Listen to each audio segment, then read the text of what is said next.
Pesetkö nää roskat tänään? Joo. Totta kai.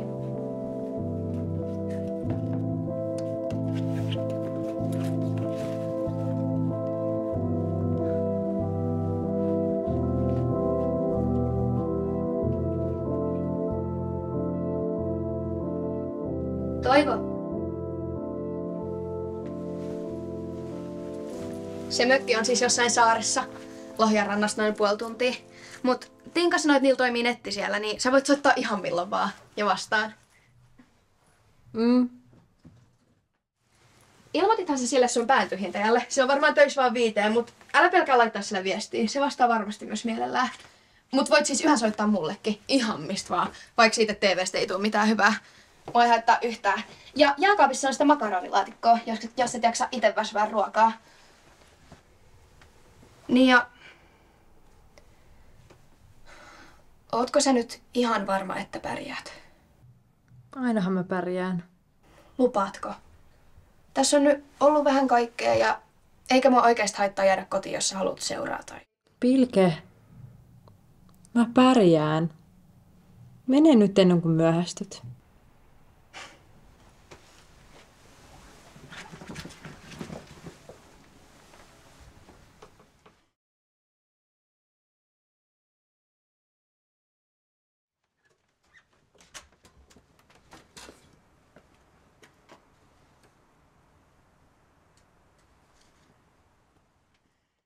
Soita mulle. Oikeesti. Nähdään maanantaina.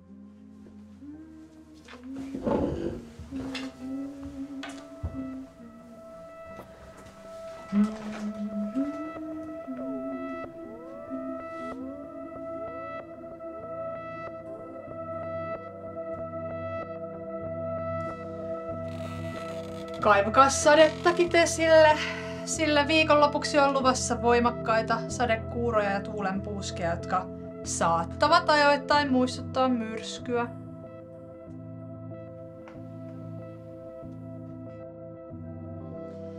Supersuorittaja, joka korvasi lounaan sämpylällä. Sitten sai paniikkikohtauksen.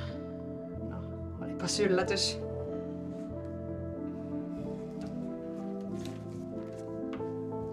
Puhu mies. Mies. Nainen. Ihminen. Puhukaa kaikki. No mutta. Puhumattomuus siellä suomalaisia miehiä hautaan. Itsemurhaa yrittäneet opettaa.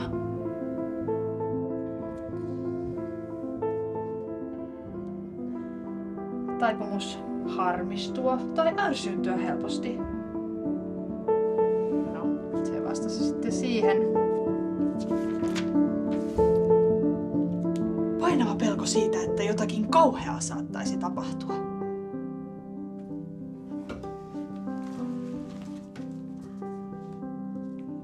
Pelottaako sua? Ei. Hei, valehtelevat viettelijät! Ash, no ton jakson on jo nähnyt. No mutta, mihin me nyt jäätiinkään? Niin levoton olo, että on vaikea pysyä aloillaan. No, ehkä sulla on toivoa vielä. En ole voinut lopettaa tai hallita huolestumistani. Onko sulla huolia? Puhuuko sun mieli sulle? Kuulet sä ääniä? Tai suriseeko? Tekisikö minä laittaa koko pääkoppa jäihin? No ei sitä tarvitse pelätä. Kyllä tämä tästä vielä helpottuu.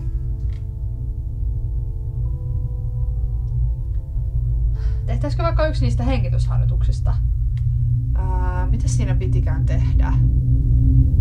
Kuvittele 4 ja... Voitko sä saatana lopettaa? haittaa.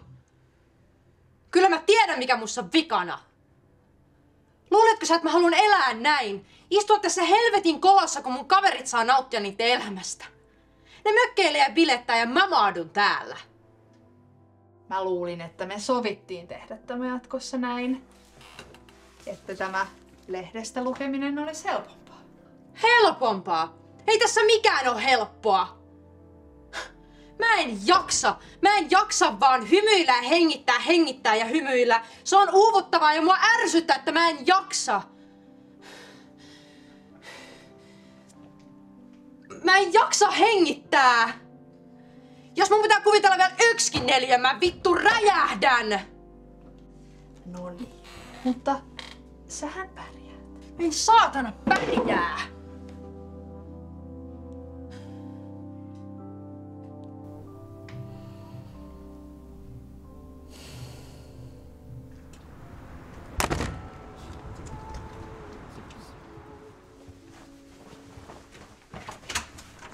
Pilke! Oota!